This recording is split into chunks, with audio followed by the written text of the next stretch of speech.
Very good. Welcome everybody to this afternoon's ongoing meditation class. I have to say every week, if there's some people coming for the introduction to meditation class, the series of 4 lessons, for those who haven't meditated before, that class is being held in the room to my right. This is the ongoing class where we meditate for about 45 minutes. So if you've never meditated before, you're going to get tortured in here, sitting still. You know, in Guantanamo Bay they called sustained stress positions, and we don't want to get sued or get a complaint from the Human Rights Commission. So if you're coming for the first time, please, the room to my right. It's nice and comfortable there. The teacher's brilliant. So this is the ongoing class. And for today, many people have learned many types of meditation, and mindfulness especially is really common these days, sweeping the body, whatever it is. But when we are mindful and aware of something, what are we mindful of? Because many people say, oh, you should put your awareness on the feelings in the body, or put your awareness on the breath, or put your awareness on whatever, on your thoughts. But what is really important in meditation is putting your awareness on not what you're meditating on, but how you are meditating. Are you meditating wanting to get something, wanting to attain something? Because if you are, you'll find you're going to get very disappointed and frustrated. The very wanting to get somewhere is what will stress your mind and not give it any peace. And if you're trying to get rid of things, it will make the mind again tense and negative. So it really doesn't matter what you're aware of, but my goodness, it does matter how you are aware. So in the meditation which I teach you, I usually give you some guidance in the first few minutes, just to be aware of your physical body first of all. But you'll also hear me saying, don't just be mindful of those feelings, learn how to relax them. And I'd ask you to learn how to relax them, because the way you learn to relax the body is learning literally to let it go. You cannot force the body to relax. You can't just get it and grab it by the throat and say, relax or else. That's like you have a kid, who can't go to sleep well at night. And so, you go into the kid's bedroom and you grab the kid by the neck. You go to sleep, kid, or else. Now, is that going to get your kid to go to sleep? Of course it doesn't. It gets even more afraid, restless, upset, and go further away from sleepiness. The same, you can't force your body to relax. You can't tell it, relax or else. And the only way to get the body to relax is just to let it relax. And with the beginning part of the meditation, you're mindful, aware of the body, and you make mistakes every now and again. You sort of tense up, you're afraid, whatever, and the body feels tenser, feels tighter, more pain, more aches. You can recognize it's not relaxed. But then every now and again, you learn how to just, let it go, let it be, or be kind. And then you feel it relaxing. And so this little exercise of being aware of your body and learning how to relax it teaches you the importance of not what you're watching, but how you are watching it. You may be watching an ache in the body, and if you're really afraid of it, oh my goodness, I've got a very common problem. People's legs go numb. This happened to me many, many, many years ago when I was still a lay meditator. My legs went numb. Instead of just watching it, I was like, oh my goodness, if my legs go numb, that means there's no blood going into my legs. If there's no blood going into my legs, that means that they'll get gangrene. If they get gangrene, before I can get out of meditation, they have to cut my leg off. It'll be all black and won't be able to use it. I'll be lame for the rest of my life. I was watching that feeling with fear. And that was why I was getting worse and worse. Just there was one occasion, if anyone's legs do ever feel numb, I was meditating, and it was happening a lot when I started meditating, and one day I just get fed up. Okay, you can be numb. If you want to get your cut off, that's fine. I'm just going to sit here. And I just, literally meditated, just letting it go. And it was one of those first times you realize just how clever my body is when I don't interfere. Because, the legs were numb. And then, without any warning, without me moving, No, so the blood came, they came alive again, all by themselves. They just did it, I didn't do anything. And I realised my body looks after itself. So when you don't look at things with fear, where we're letting go, just allowing the body to do the body stuff, you find everything relaxes, everything gets even better than normal. It gets relaxed and peaceful. So what you're learning in the first part of meditation, number one, what we mean to actually let things be, to be kind, to accept, to embrace, and just be with things, because you realize that is what relaxes the body. But at the same time, you're not so much watching the body as watching how you're watching. In other words, just whether you're doing it with fear, with control, because you try and control the body, you get afraid with it, you get negative towards it, it gets much worse. You relax, let it be, and the body gets really nice. And you also notice that the last year I've developed this request to ask you that when your body does get relaxed, please be aware of the pleasure of relaxation.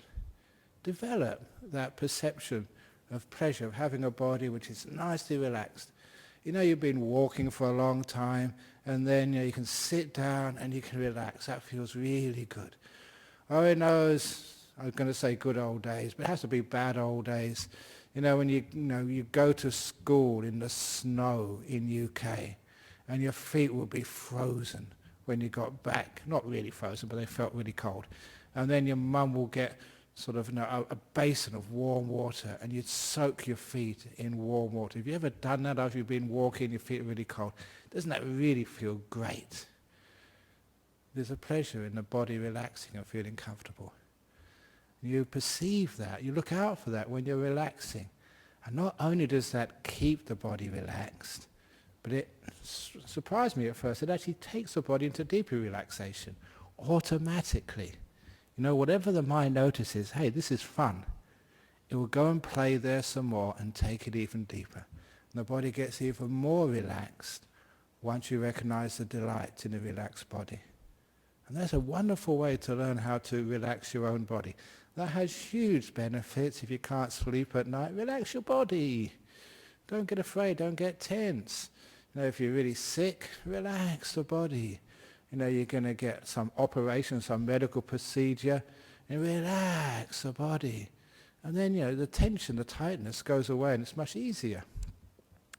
But most importantly is we're already focusing not just on our body, but how we're watching it, so we know how to relax the body. It's that process of relaxing, or rather of what relaxes the body, we start to get to know. That's exactly what we focus on when we are meditating on our mental world. It's not so much getting rid of the past, avoiding the future, it's how we're doing that. How can you relax your mind? What is the thing which you are so-called doing? What is the attitude of mind? How are you looking at the mind? If you're looking at the mind wanting something, wanting to get some attainment, then you're actually screwing up the mind. It gets tightness and tense. In the same way when you go to work, you have to get something done. You've got a letter to write. You have to make an appointment on time. You have to remember to call up somebody. There's stuff to be done. That makes your body tired. It's tension. You're trying to get something or get something done, get rid of things. But there's a time at work. Maybe there's not a time at your work. Maybe a time at home. Time sometimes you can just sit there and actually do nothing. And relax. No appointments. No place to get to. Nothing to get rid of. And you find your mental world starts to relax. You start to feel free. And this is what we learn how to do in our meditation. It's not so much what we're watching, but how we're watching it. We're watching this mental world. And just see if you can watch it the same way that you relax the body. Just letting it be. It's a strange thing that when people say get bothered with too much thinking, they try and stop the thinking. There's a very old joke, but it's so apt. The 4 monks with a vow of silence. One of them sneezed. The first monk said, bless you. The second monk said, ha ha, you've broken your vow of silence. The third one said, yes, so have you. Fourth one said, I'm glad I'm the only one here who can keep quiet. See, whenever you make a comment, you've broken your vow of silence. And that's what happens. We're trying to make the mind peaceful. Come on, be peaceful. You've already disturbed the peace when you have any thoughts or any intention like that. So just trying to make the mind peaceful just creates the opposite. So instead we learn how to watch this mind, just with the sense of kindness, letting it be, being compassionate towards it. And by being kind, being compassionate towards it, that means the best simile, opening the door of your heart to your mind. Whatever it is, that's fine by me. Got a crazy mind? Fine. What's wrong with being crazy? You got a sort of a dull mind? What's wrong with being dull? Just be with your mind. Because it really does not matter if you're restless or if you're dull. What really matters is how you react to that restlessness, how you're reacting to the dullness. If you can be at peace with it, you are building peace. You're making more and more peace for your future. If you're making war with your mind, which is what most Buddhists actually do, they're crazy, making war with their mind. In other words, trying to change it, trying to conquer it, you will find that the mind will never get peaceful. If you want peace for the future, you have to make peace right now. That's why for many people when they ask me, what do you do when you meditate? Am I supposed to watch my breath? Am I supposed to watch? What am I supposed to do, Ajahn Brahm? Tell me. And the answer is, make peace. Make peace right now with whatever you're experiencing. Don't go to war. Have a ceasefire with your own silly mind. Make peace with your mind. Be kind. And be gentle. Actually, I'll change that gentleness now, because I've been saying that for such a long time, make peace, be kind, be gentle. But you all know that. Let's change it. Let's tweak it. Make peace, be kind, be patient. Wait in the moment. Because one of the problems with people is, Ajahn Brahm, it's not working.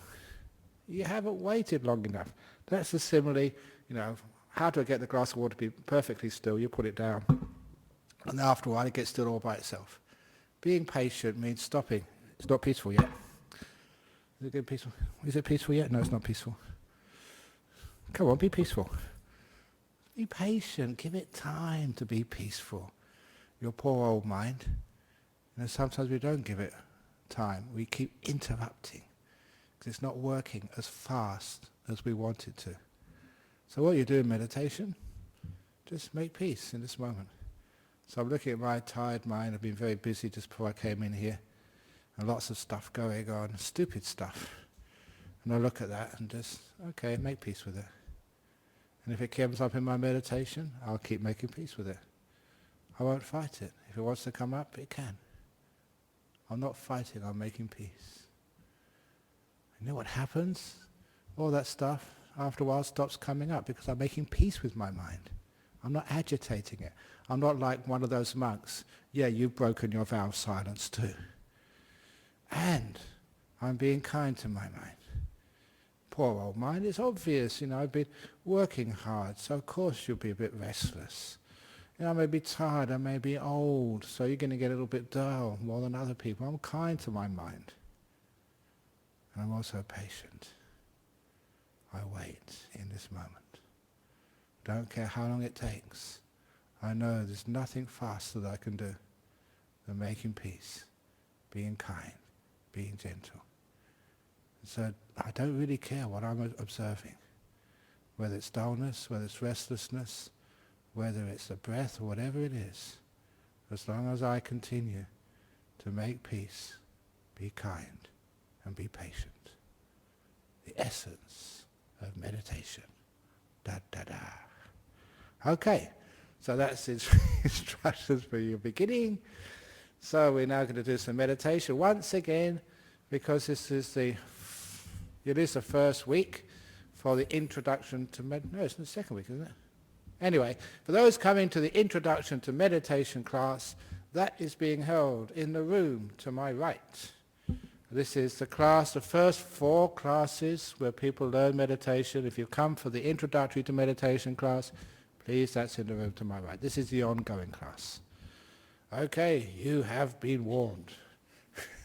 So here we go. So now, if you like to get yourselves nice and comfortable, if you like to stretch or whatever you need to do, because now we're going to get our bodies into a nice position so we can meditate really nice and deeply.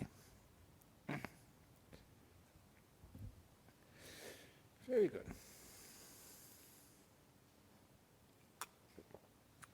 And as I mentioned to you, I'll be leading the first 5 or 10 minutes, giving instructions, and after that I'll be quiet and let you meditate by yourself.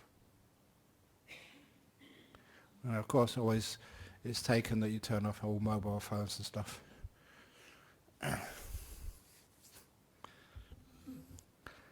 close your eyes.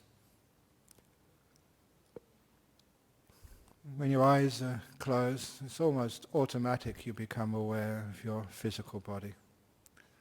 If it's not automatic, just turn the attention onto your body.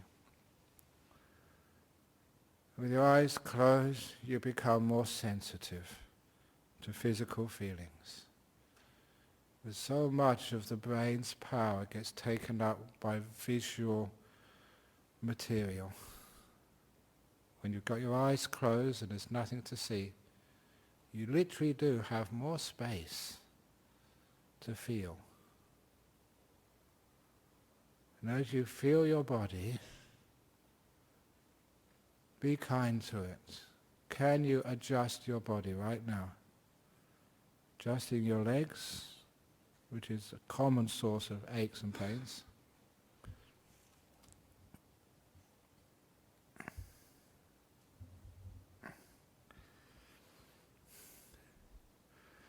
Adjusting your bottom.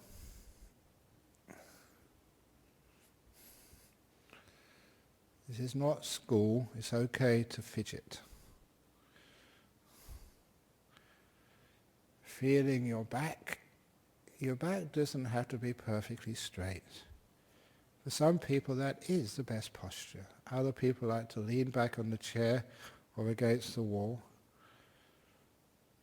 Whatever is comfortable for you is the best.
can't move your body anymore to make it more comfortable,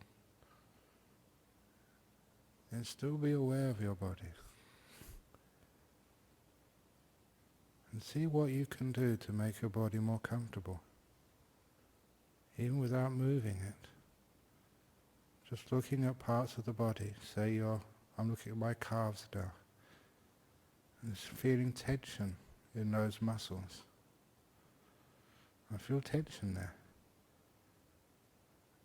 And then I don't move, sorry, I play around with the way I look at that feeling. I'm aware of how I experience that tension. And the mindfulness gives me feedback. And I can feel my muscles relaxing. I have learned how to let go. I've learned how to look at that feeling in such a way that it doesn't get worse. It actually gets easier. I learn how to take the pressure off. Learn how to loosen any tightnesses. By being aware and getting the feedback, that is how you learn. And what you're doing is watching how you watch.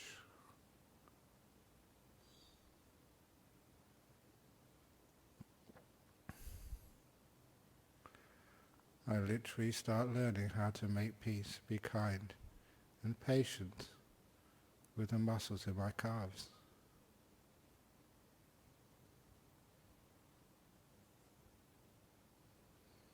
And I feel that they relax.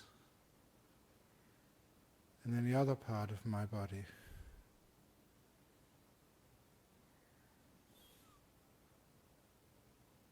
in my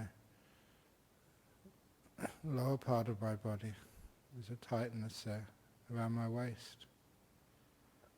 There it came out. You can feel. You can make peace. Be kind, be gentle. And the body relaxes little by little. And as my body relaxes more and more, as any pressures, any tightnesses get all released, the body feels so loose. Nothing is being stretched, squashed, or pulled. It's like my body has no pressure on it at all. And that is a very pleasant feeling. So be aware of the delight of a body which is beginning to relax.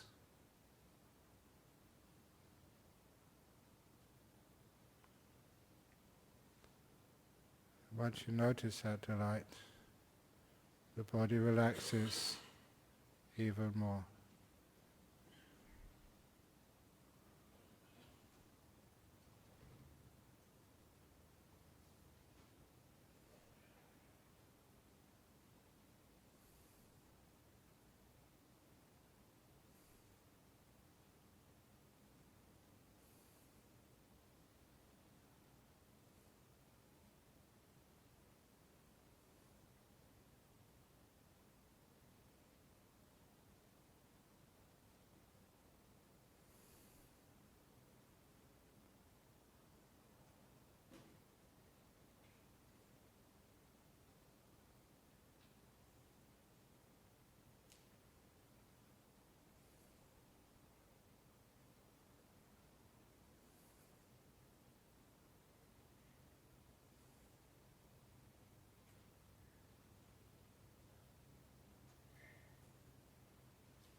When your body is very relaxed, and you can feel that delight, that is the time to let the body go.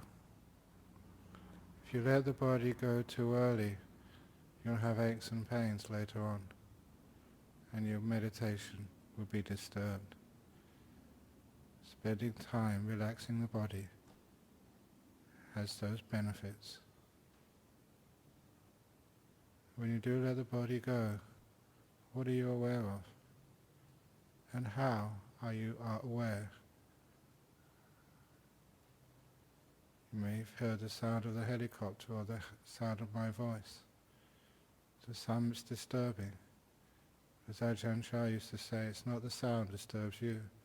You disturb the sound by the way you perceive it. We watch how we perceive things. So nothing can disturb us when we don't disturb it.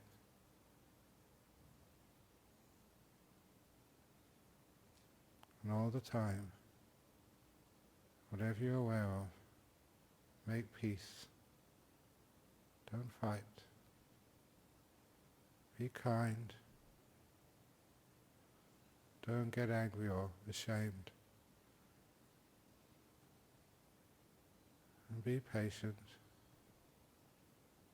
Just wait in this moment. A tree takes a long time to grow. Meditation is much faster.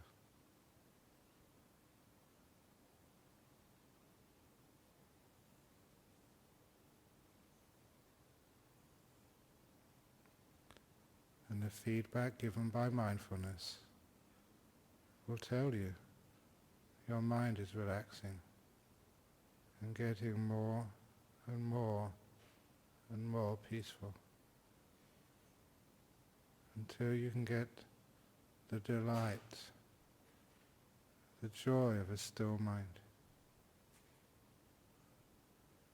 See if you can perceive the delight of a mind which is relaxed, which doesn't have to do anything, which is just here.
Being mindful of how you're being mindful.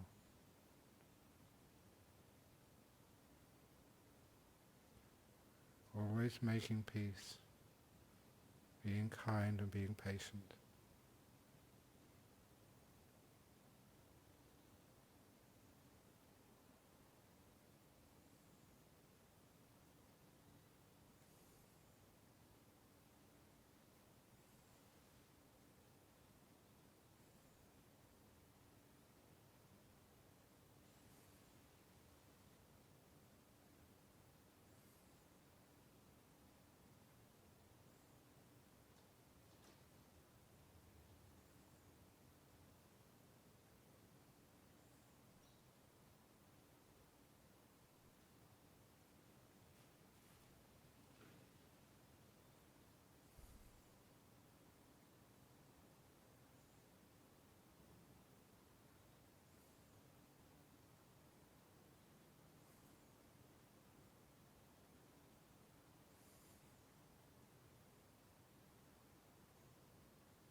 Getting close to the end of the meditation. Don't open your eyes yet. Just be mindful of the general quality of relaxation, peace and freedom in your body and mind.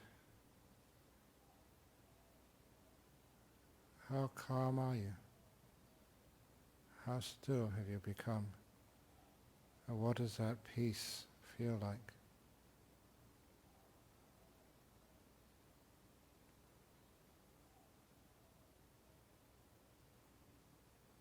What worked and what didn't work?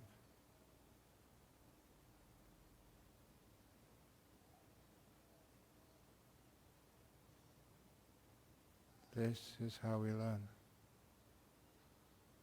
We don't really judge our meditation. We just grow, that's all. Grow in peace. Grow in the ability to relax both body and mind. So there's no tension anywhere.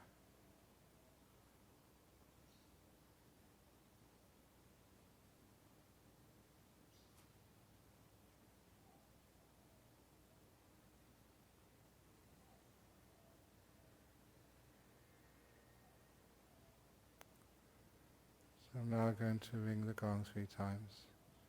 Please listen as usual. The last ringing of the gong vanishes, come out from your meditation.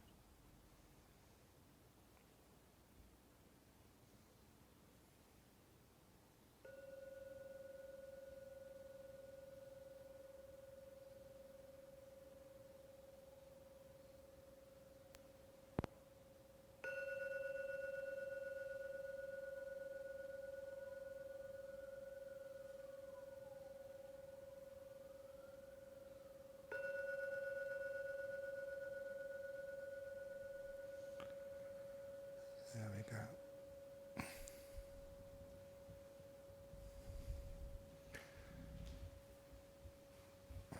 Okay.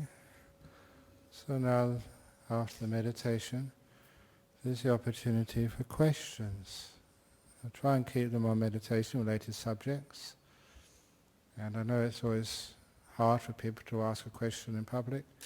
So we do have a little box in the back there where people can write their questions. And they'll be answered in the Saturday afternoon class. There's also some on the internet. Because these lessons are very popular, they are streamed internationally. So we got one from the UK and one from the same fellow who asked a question last night from Syria. So isn't it wonderful? You can actually create some peace in such a place. So what was said here was gone all the way to UK and also to Syria. First of all, can you explain your method of meditation on the 4 elements? Thank you. That's from James in the UK. You don't really do a meditation on the 4 elements. And maybe when I became a monk, because I trained in theoretical physics, the 4 elements never made much sense to me. So you have this whole smorgasbord of the meditation techniques, trainings available to you. And that was one which basically, because of my training, made absolutely no logical sense. It was the way that in the time of the Buddha 2,500 years ago, they looked at the material world, stuff, things. So I don't really do a meditation on the 4 elements. You don't have to. The idea in meditation is you don't meditate on things, you meditate to get the mind so still that when it's perfectly still, like the forest lake, only then does it perfectly reflect the moon and the stars in the heavens above.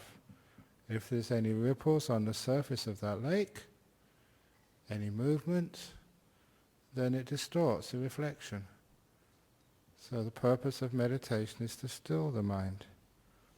As the Buddha said, Samadhi Pachaya Yatha Bhutayana Dasana. This is from stillness, from samadhi. The mind sees things as they truly are. But when the mind has got movement in it, it's got thoughts, when it does things, you're disturbing the insight. So if you wanted to understand the nature of stuff, the best way of understanding the nature of stuff is to see stuff disappear, to see the four elements just vanish. And that's the point of stillness. When things become still, they disappear. When they disappear, that's when you can understand them. The simile, which I've given many times, this is for James in the UK, is a simile of the tadpole and the frog. Many have heard that before. A tadpole can never understand the nature of water, no more than a fish can understand what water is. A tadpole is born in water, lived all its life in water. How can it understand water? It's just always there. But the difference between a fish and a tadpole is that one day the tadpole grows legs and arms, she becomes a frog. And one day a little tadpole, now a frog, jumps out of the lake. Doesn't know really what it's doing, but standing or sitting, squatting I think is the right word, on dry land, she notices something is missing. Something which has always been there is no longer there. And that is water. Only now can the tadpole, now a frog, understand what water is. The same with stuff, four elements, body, atoms, concrete, flowers, trees, sky, space. The only way you can understand what that is not by reflecting on it, not by thinking about it, by getting the mind so still that your whole body and all that stuff which we call the world vanishes. So you go into the world of the mind. You can't feel the body anymore. That's deep meditation. That's jhanas. Someone can touch you. You won't be able to feel it.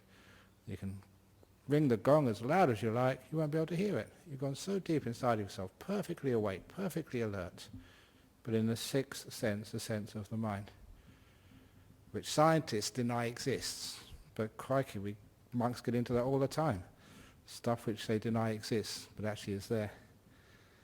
Just sometimes it's like, who was that fellow in Queensland said there's no gays in North Queensland? It was that Cattle, wasn't it? Something, yeah, but crazy people. And they say, scientists say there's no mind. Yeah, sure. But anyway, that's what we do. And in there, just we get into the deep jhanas, and then there's no body. Only now can you understand what body is. Not by thinking about it, but by being still. So that is my meditation on the four elements, jhanas. So afterwards you can understand what the four elements were.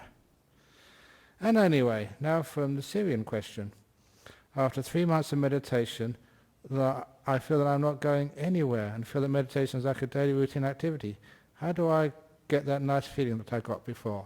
Okay, that's a very common question, a nice question too, because it relates to everybody. You had a nice feeling before, a fellow from Syria, and the reason why you can't get it again is because you want it again. And it's so common for people, somebody's smiling and laughing here in Perth, because they know what I'm talking about. You have sometimes people who've got beginner's luck. Sometimes a monk called it a beginner's mind. You get a nice deep meditation, so easy, and then you can't get it back again. Why? It's because you want it back again. And from Syria, this beautiful teaching of Ajahn Chah. I'm waving at you in Syria, but he said this this represents a leaf on a tree. It only moves because of the wind. If the wind stops, then the leaf moves less and less until it becomes perfectly still. That is the nature of a leaf, to be still. It only moves because of something outside of it, the wind. My master Ajahn Chah said that's like the human mind. Your nature is to be still. If you could only leave the mind alone, it'll become still all by itself. And that still, that peace is incredibly joyful and blissful. It's ecstatic if you stay there long enough. But that silent mind, that still mind, can only be reached if the wind stops blowing.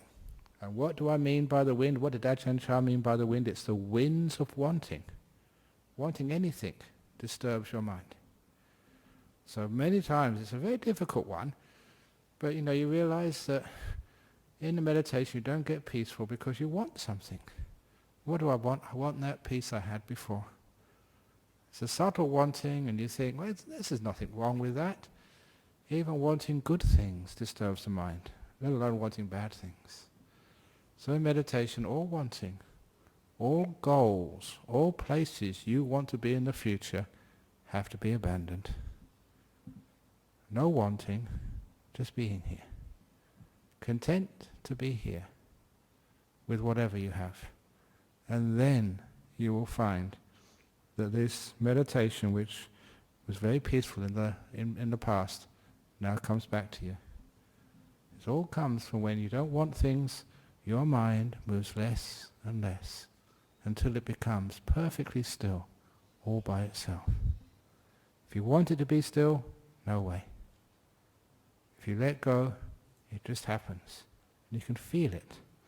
So from Syria, what I said today, you are aware of how you're meditating. Not what you're meditating on, not what stage of meditation you're at, but what are you doing with what you've got?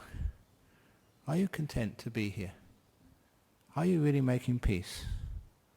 Are you really being kind? And are you patient enough to wait for the end of the eon to get a deep meditation? You're not making it have to happen now or today. So this is part of the course from Syria. But if you understand what I meant, or Ajahn Brahm meant by the reason the leaf moves is because of the wind, got to take the wind away, the leaf will become still. The reason why your mind is still moving, why you haven't got back to that peaceful state, the wind of wanting is blowing in your mind. Understand what that wind of wanting is. Let it go. And you'll find the mind will settle down. And all those beautiful states, and actually from Syria, even deeper, more beautiful ones, they will just come to you. You're just sitting here, and it just happens. Or the other simile, I'm giving my favorite similes now. The other one is a favorite simile of the donkey and the carrot. Did I say that last week? No, okay. Donkey and the carrot simile. Donkey is so stubborn. You can hit the donkey and the donkey will not move. So instead of hitting a donkey with a stick, you tie the stick to the donkey's neck, so the front of the stick is about 2 foot in front of the donkey's head. On the end of the stick, you tie a string. On the end of the string, you tie a carrot. And the donkey sees a carrot 2 foot in front of it. And what does the donkey do? I like carrots, so moves towards the carrot. And as the donkey moves, the carrot moves. The donkey moves faster, the carrot moves faster. And the carrot is always about 2 foot in front of the donkey. That's how people get donkeys to pull carts, because the donkey likes a carrot. And you can understand that in your life. Sometimes there's so many carrots in life, the beautiful relationship, the happiness, the meditation, whatever, it's almost in front of you. You can almost see it, and you go towards it and it goes away from you. I can't catch it. It's really close sometimes. So, Buddhist donkeys know how to catch carrots. What they do, they run like hell after the carrot, really fast. And of course, doesn't matter how fast you run after the carrot's always 2 foot in front. But Buddhist donkeys, we know how to stop, to let go, to stop chasing things, just to let it be in the present moment. So, donkey stops. What happens to the carrot? The carrot moves further away. But does that worry you at all? No, just let it be. It's okay. Who cares? And so the carrot moves further away until it's 4 foot in front of the donkey's mouth, and then something strange happens. The carrot starts swinging towards the donkey. And soon that carrot is 2 foot in front of the donkey's mouth, but this time coming at great speed towards the donkey. And all the donkey needs to do, when the carrot, remember, he's been running after the carrot, suddenly stops, the carrot swings up, swings back, goes so close to the donkey's mouth, the last thing the donkey has to remember is compassion. Carrot, the door of my mouth is open to you. And that's how the donkeys catch the carrot. So, from Syria, that's how you get your next deep meditation. Stop. Stop chasing it. Stop running after peace, stillness, bliss. Stop. When you stop, The bliss, the happiness will go further away from you. Be patient, and soon it will start swinging towards you. When the deep blisses are about to happen, don't be afraid. Open the door of your heart to Nibbana. Thank you. That's one of the best similes I've invented. So hopefully you enjoyed that in Syria. So, any questions from here? Oh, it's great, from Syria. Thank you for inspiring people in Australia to know in that very tense country, which has got a lot of problems, still people are using some meditation to get some peace. So if people can meditate in Syria, have you got an excuse not to meditate? I've got a noisy family. My kids are like terrorists. No, they are not. You can tolerate things here, for goodness sake. So are there any questions from the floor? Okay, I'm sure there'll be some questions afterwards when you line up. So we'll finish now. And thank you for coming. So now we can pay respects to the Buddha, Dhamma and the Sangha, and then we can do what we need to do.